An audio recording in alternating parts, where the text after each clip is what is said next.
बिस्मिल्लाहिर्रहमानिर्रहीम। अस्सलाम वालेकुम डियर स्टूडेंट्स, मैं हूं आपका मैथमेटिक्स इंस्ट्रक्टर अली अहमद और मैं आप सबको मैथमेटिक्स बाय अली अहमद में खुशामदीद कहता हूं।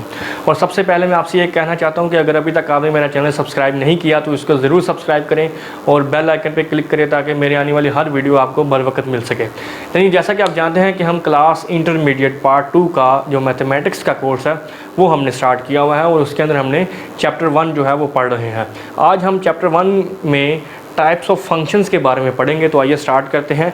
सबसे पहली जो टाइप है फंक्शन की वो है जी मेरे पास पॉलिनोमियल फंक्शन। अब हम ये देखेंगे कि पॉलिनोमियल फंक्शन जो है वो किस तरह के होते हैं। ले जी, द फंक्शन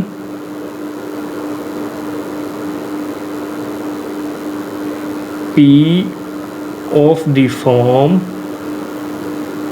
ले जी क्या शक्ल होती है इनकी, P of x equals to a n x की पावर एन। ये जो n है ये a के सबस्क्रिप्ट में मैंने लिखा है और जो x की पावर है ये n है मेरे पास। ये इसकी पहली टर्म है a n माइनस 1 एक्स की power n minus 1 plus a n minus 2 x की power n minus 2 up to सॉन। और जो इसकी लास्ट टर्म्स हैं वो कुछ इस तरह से होंगी a2 x square plus a1 x की पावर 1 प्लस a0 एक्स की पावर 0। लें जी, ये मैंने एक फॉर्म लिखी है। इसमें हो क्या रहा है असल में कि जो a के सबस्क्रिप्ट हैं वो हैं n, n minus 1, n minus 2, मतलब ये रिड्यूस हो रहे हैं। और इसी तरह से जो वेरिएबल है इसमें x, उसकी पावर जो है वो रिड्यूस हो रही है। पहले पावर n है, फिर n माइनस 1 है, फिर n माइनस 2 है, फिर ये 2 है, फिर 1 और एंड पे ये 0 हो जाती है। इस तरह के जितने भी जो फंक्शंस हैं उनको हम पॉलिनोमियल फंक्शन का नाम देते हैं। और यहाँ पे जो काबिल गौर बात है वो आप यहाँ पे ये देखें, where an minus 1, an minus 2 up to a2, a1, a0, these are all real numbers. ये तमाम हमारे पास क्या हैं, ये जो x के जो वेरिएबल है उसके जो कोएफिशिएंट्स हैं ये तमाम हमारे पास क्या हैं, रियल नंबर्स हैं। एक बात हो गई। और दूसरी बात क्या है कि ये जो x की पावर्स हैं n, n minus 1, n minus 2, 2, 1 और 0, ये जो तमाम हैं एक्सपोनेंट्स ये नॉन नेगेटिव होने चाहिए। n minus 1, n minus 2 up to 2, 1, 0, ये जो तमाम हैं ये हमारे पास नॉन नेगेटिव इंटीजर्स हैं। नॉन नेगेटिव इंटीजर्स ये हमारे पास नेगेटिव नहीं होने चाहिए। मिसाल के तौर पर यहाँ पे मैं एक पॉलिनोमियल फंक्शन लेट करता हूँ जी, P of x equals to x की power 4 plus 2x square plus 5। ले जी, ये मैंने एक पॉलिनोमियल फंक्शन जो है वो लिखा है। तो इसमें आप ये देख सकते हैं कि जो x की पावर्स हैं वो पॉजिटिव हैं। इसकी पावर 4 है, इसकी 2 है। अगर पावर नेगेटिव होगी तो आप उसको पॉलिनोमियल फंक्शन नहीं कह सकते। पॉलिनोमियल फंक्शन के लिए ज़रूरी है कि जो पावर है वो नॉन नेगेटिव होनी चाहिए। ठीक हो गया। अब यहाँ पे दो चीज़ें हैं कि इस पॉलिनोमियल फंक्शन में आप अगर देखें तो जो वेरिएबल x है उसकी हाईएस्ट पावर जो है वो 4 है। तो 4 जो है वो इस पॉलिनोमियल फंक्शन की डिग्री को हम कहेंगे। ठीक है। अगर मैं इस पॉलिनोमियल फंक्शन की बात करूं तो इसकी डिग्री n है। और अगर ये पॉलिनोमियल फंक्शन जो मैंने यहाँ पे सपोज किया है इसकी पावर चूँकि 4 है तो वो इसकी डिग्री 4 है। असल में डिग्री है क्या, the highest power of the variable involved in a polynomial function. Polynomial function के अंदर जो भी वेरिएबल होगा उसकी जो हाईएस्ट पावर होगी उसको हम डिग्री ऑफ पॉलिनोमियल का नाम देंगे। ठीक है। तो इसका मतलब फिर इस पॉलिनोमियल की डिग्री कितनी है जी,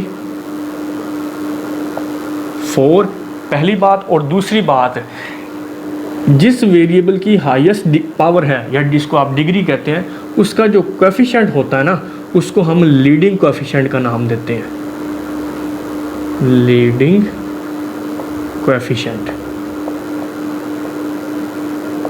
तो इसका चूँकि कोएफिशिएंट कोई भी नहीं है इधर, अगर जब कोई भी कोएफिशिएंट ना हो तो फिर वो 1 होता है। ठीक है जी।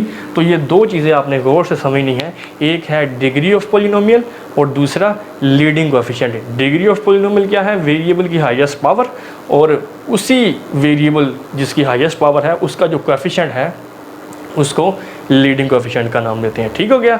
उम्मीद करता हूँ कि पोलिनोमियल फंक्शन की आपको समझ आ गई होगी। नेक्स्ट अब हम मूव करते हैं लीनियर फंक्शन।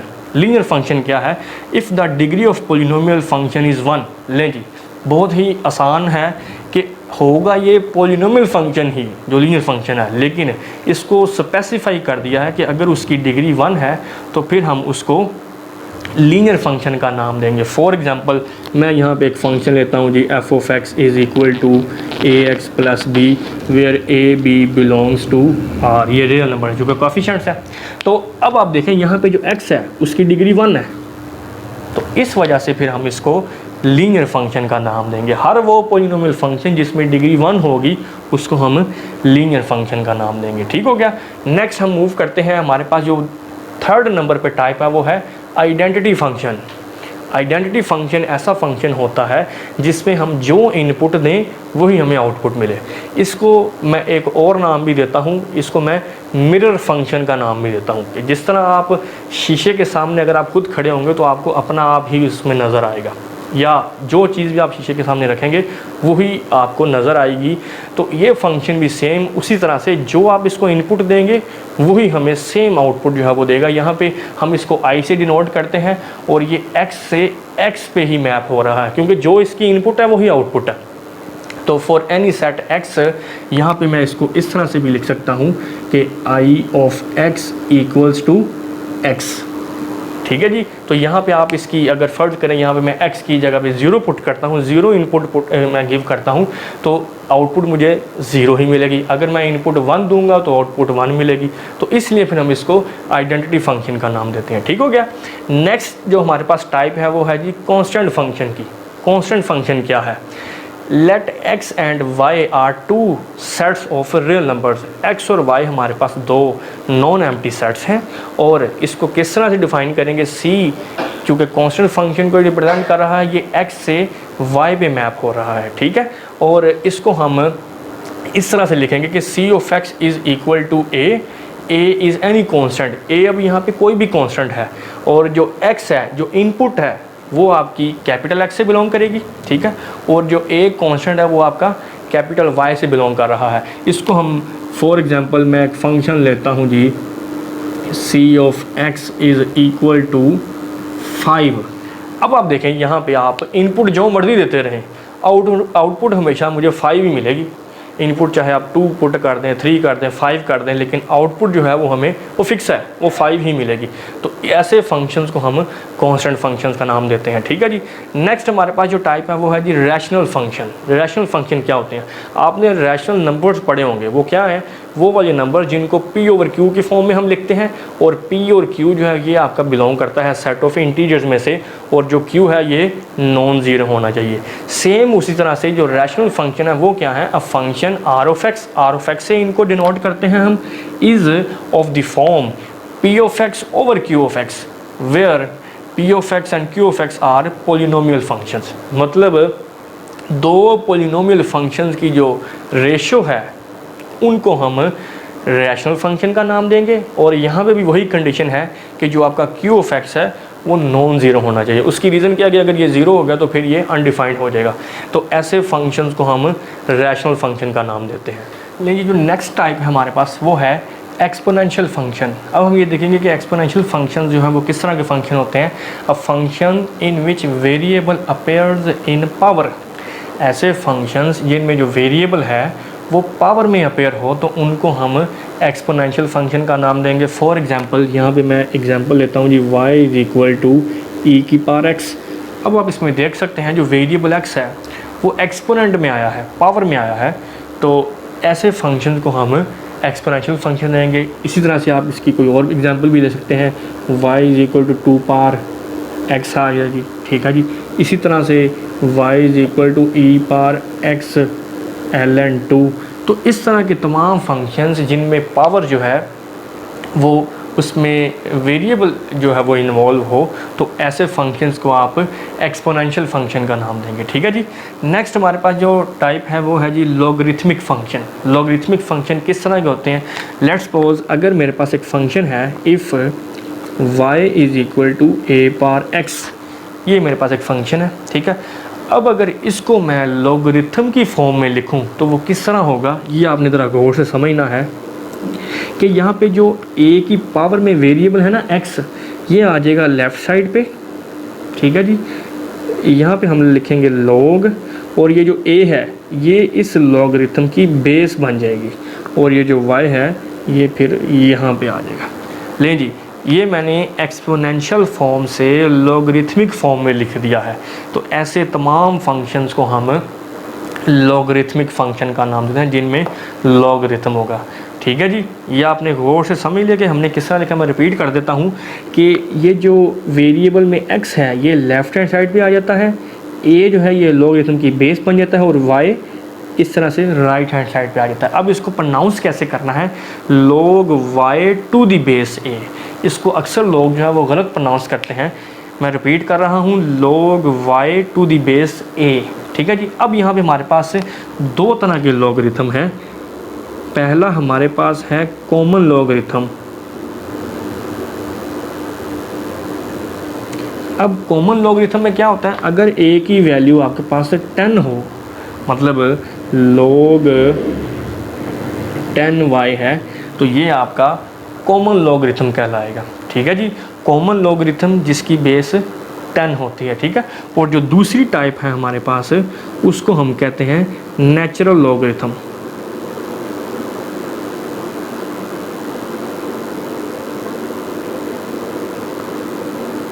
नेचुरल लॉगरिथम क्या होता है जी, इसमें जो आपकी बेस है ये e होती है, इसको आप फिर इस तरह से लिखेंगे log e y।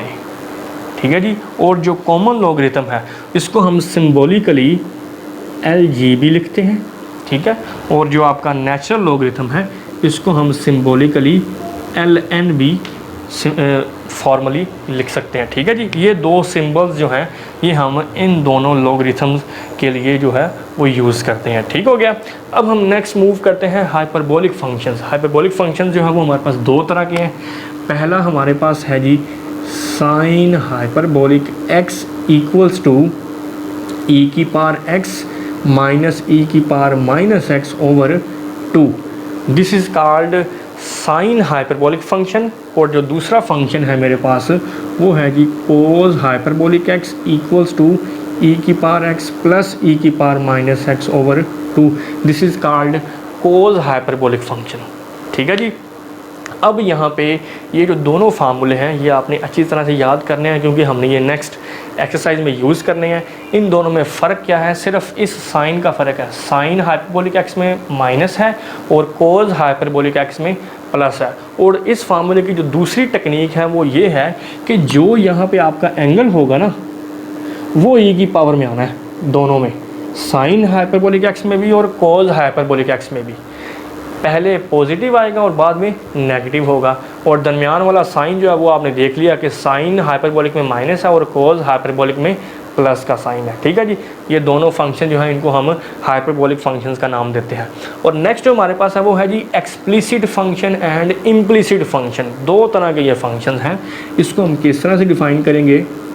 ले जी, if y is expressed in terms of